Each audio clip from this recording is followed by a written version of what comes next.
خطاب دینے جا رہا ہوں جو رئیس المتکلمین، سراج السالکین، قدوۃ العارفین، شفیع المسلمین، عاشق سید الاولین والآخرین، ممتاز عالی دین، خیر خواہ دین متین، حضرت اقدس حضرت علامہ و مولانا مفتی عبدالغفور صاحب مظاہری دامت برکاتہم سے بڑے ہی ادب و احترام کے ساتھ ہم گزارش کر رہے ہیں کہ وہ دائس پر آئے اور اپنے قیمتی نصائح آموز کلمات سے ہم سامعین کو نوازے۔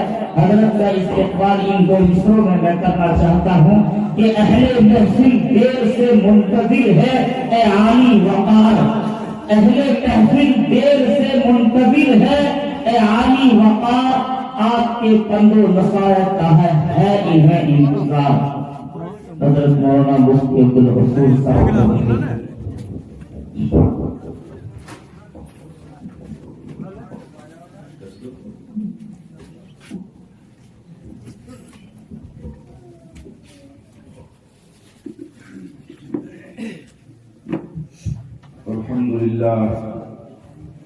الحمدللہ کفا وسلام علی عبادہ الذین اصطفی، اما بعد۔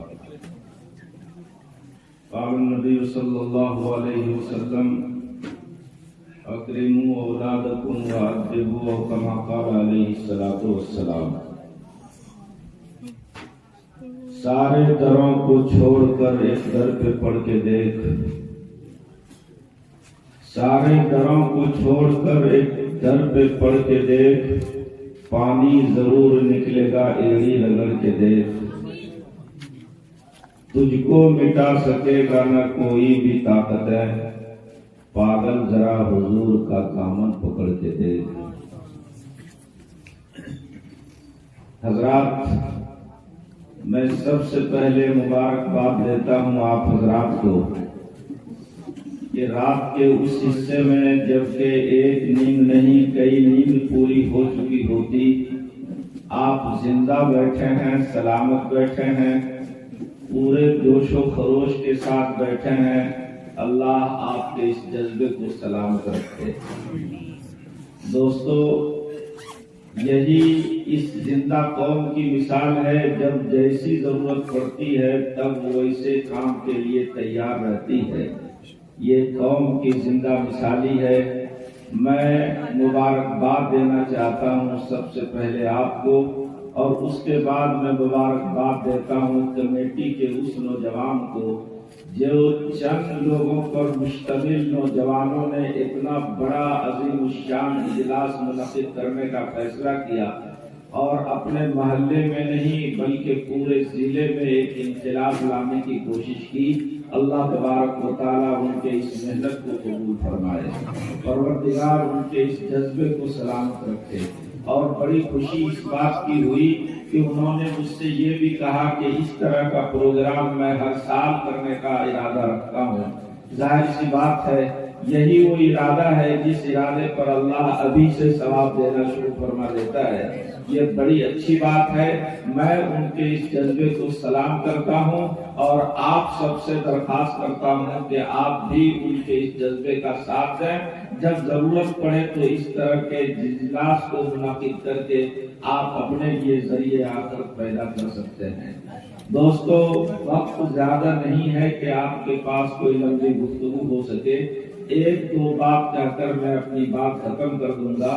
سب سے پہلی بات تو یہ ہے کہ ہمارے جلسے کا عنوان ہے سیرت النبی اور اصلاح معاشرہ۔ پوری رات علماء کرام کی تقاریر ہوئی اور ان پر بات و خطابات ہوئے، لیکن میں صرف ان کا خلاصہ بیان کر کے بات کو ختم کر دینا چاہتا ہوں۔ آپ یاد رکھیں کہ ایک گاڑی کے 4 پہیے ہوتے ہیں، اور چاروں پہیے گاڑی کو چلنے کے لیے چاروں پہیے کا چست اور درست ہونا ضروری ہے۔ اگر کسی ایک پہیے کی ہوا نکل جائے تو آپ سوچ سکتے ہیں، بول سکتے ہیں کہ وہ گاڑی چلے گی کہ نہیں چلے گی؟ بولو ہاتھ اٹھا کر، وہ گاڑی چلے گی کیا؟ لوگ یہ کہیں کہ گاڑی بڑی خوبصورت ہے، 3 پہیے میں تو ہوا ہے، اگر ایک میں نہیں ہے تو کیا فرق پڑتا ہے؟ لیکن اس کہنے والے کو لوگ پاگل کہیں گے، اور کہیں گے کہ تم اپنے دماغ کا علاج کرو، یہ گاڑی اب جس طرح چلنی چاہیے نہیں چل سکتی ہے۔ اسی طرح ہمارے اس معاشرے کی بنیاد 4 پہلو پر ہے، 4 بنیاد ہیں، اور وہ چاروں بنیاد ہمارے سامنے ہیں۔ سب سے پہلا پہیے کی شکل میں جو بنیاد ہے وہ ہمارے بچے ہیں۔ دوسرا وہ طبقہ جس سے معاشرہ بنتا ہے، اس بچے کے بعد جوانی کی دہلیز پر جو قدم رکھتا ہے وہ جوان ہے، جو دوسرے پہیے کی جگہ پر ہے۔ اور تیسرا پہیا اس گاڑی کا بوڑھے لوگ ہیں جو بڑھاپے کی عمر کو پہنچ گئے۔ اور چوتھا پہیا اس معاشرے کا، اس گاڑی کا وہ ہے جو عورتوں کا ایک بڑا طبقہ ہمارے ساتھ زندگی گزارتی ہے۔ ظاہر سی بات ہے وہ ہمارا ایک چوتھا پہلو ہے، چوتھا پہیا ہے۔ ایک معاشرے کو درست ہونے کے لیے، ایک خاندان کو صحیح راستے پر چلنے کے لیے ان چاروں پہیوں کو درست ہونا ضروری ہے۔ جس خاندان کا بچہ بھی درست ہو، جس خاندان کا جوان بھی ٹھیک ٹھاک ہو، جس معاشرے کا اور جس خاندان کا بوڑھا بھی ہونہار ہو، سرپرستی کے لائق ہو، اور جس کی عورتیں بھی قابل داد ہو، خدا کی قسم وہ خاندان کبھی بگڑ نہیں سکتا۔ اسی طرح یہ معاشرے کے یہ 4 بنیادی پہلو ہیں اور یہ 4 بنیادی اینٹ ہیں۔ اگر یہ چاروں اینٹ اپنی جگہ چست اور درست رہے، یہ معاشرہ کبھی خراب نہیں ہو سکتا۔ اور اگر کسی ایک بھی پہیے کی ہوا نکل گئی تو چاہے دیکھنے میں بڑا خوبصورت لگے وہ معاشرہ، خدا کی قسم اللہ کی نگاہ میں اس کی کوئی وقت نہیں ہے۔ اللہ کی نگاہ میں وہ معاشرہ یا سنجیدہ لوگوں کے نگاہ میں وہ معاشرہ آگے نہیں بڑھ سکتا اگر ان میں سے کسی ایک کی ہوا نکل جائے۔ ہم جوان ٹھیک ہو، بچے بگڑ جائیں، بچے ٹھیک ہو، جوان بگڑ جائیں، دونوں ٹھیک ہو، بوڑھے بگڑ جائیں، بوڑھے بھی ٹھیک ہو، ہمارے خاندان میں رہنے والی عورتیں بے پرواہ ہو جائیں اور وہ شریعت سے ہٹ کر زندگی گزارنے لگے، خدا کی قسم وہ معاشرہ درست نہیں ہو سکتا۔ ضرورت اس بات کی ہے معاشرے کے درستگی کے لیے کہ وہ بچہ بھی ٹھیک ٹھاک ہو، وہ جوان بھی ٹھیک ٹھاک ہو، اور وہ بوڑھے بھی ٹھیک ٹھاک ہو، عورتوں کا طبقہ بھی ٹھیک ٹھاک زندگی گزار لے، تب ہمارا معاشرہ درست ہوگا اور ہمارا وہ سارا سماج درست ہو سکتا ہے۔ اور اگر خدا نہ خواستہ ان میں سے چاروں بگڑے ہوئے ہوں، چاروں ختم ہو اور چاروں پہیے کی ہوا نکل جائے تو یاد رکھیں کہ وہ معاشرہ درست نہیں ہو سکتا ہے۔ ان کو تندرست معاشرہ نہیں کہا جا سکتا ہے، ان کو صحت یاب معاشرہ نہیں کہا جا سکتا ہے۔ اب یکے بعد دیگرے تھوڑا سا اشارے کے طور پر ہم اپنے بگاڑ کی طرف جائیں۔ ہمارا بچہ کتنا بگڑا ہوا ہے ہمارے نگاہوں کے سامنے ہے۔ بچوں کو بگاڑنے میں بڑوں کا ہاتھ ہوتا ہے۔ اگر بڑے چاہ رہے بچے نہیں بگڑیں گے، بچہ ہمارے لیے جنت بھی ہے اور وہ بچہ ہمارے لیے جہنم بھی ہے۔ اگر وہ بچے کی صحیح رہنمائی ہوئی، اگر وہ بچہ صحیح نہج پر چلا، اگر ہمارے اندر کچھ کمی بھی ہے تو کل قیامت کے دن وہ بچہ جہنم میں جانے سے کھینچ کر ہمیں جنت میں لے جائے گا۔ اور اگر خدا نہ خواستہ ہم نے بچے کو برباد کر دیا، ہم نے اپنے آپ کو ٹھیک اور درست رکھا، لکھا ہے حدیث میں کہ اگر وہ جنت میں اس کے ماں باپ جانا بھی چاہیں گے تو بچے اپنے ہاتھ سے ان کے دامن کو کھینچ کر جہنم میں لے جانے کا سبب بن جائے۔ تو اس لیے کہ بچوں کو اس قابل نہیں بنایا گیا، اسی لیے قرآن کہتا ہے قُوا أَنفُسَكُمْ وَأَهْلِيكُمْ نَارًا، اے ایمان والو سب سے پہلے اپنے آپ کو جہنم کی آگ سے بچاؤ اور اس کے ساتھ ساتھ اپنے اہل عیال کو جہنم کی آگ سے بچاؤ۔ یہ کسی مولوی کا فیصلہ نہیں، کسی مفتی کا فتویٰ نہیں، یہ اس خالق کائنات نے نسخہ ہمیں دیا قرآن کی شکل میں، اور اس میں یہ بات ہمیں ہدایت دی کہ اے ایمان والو اپنے آپ کو بھی جہنم کی آگ سے بچاؤ، اپنی اولاد کو بھی جہنم کی آگ سے بچاؤ۔ اگر تم بچنے کی کوشش کیا اور اولاد بگڑ گئی تو اولاد تمہارے لیے جہنم ہو سکتی ہے۔ آج اس اولاد کا رشتہ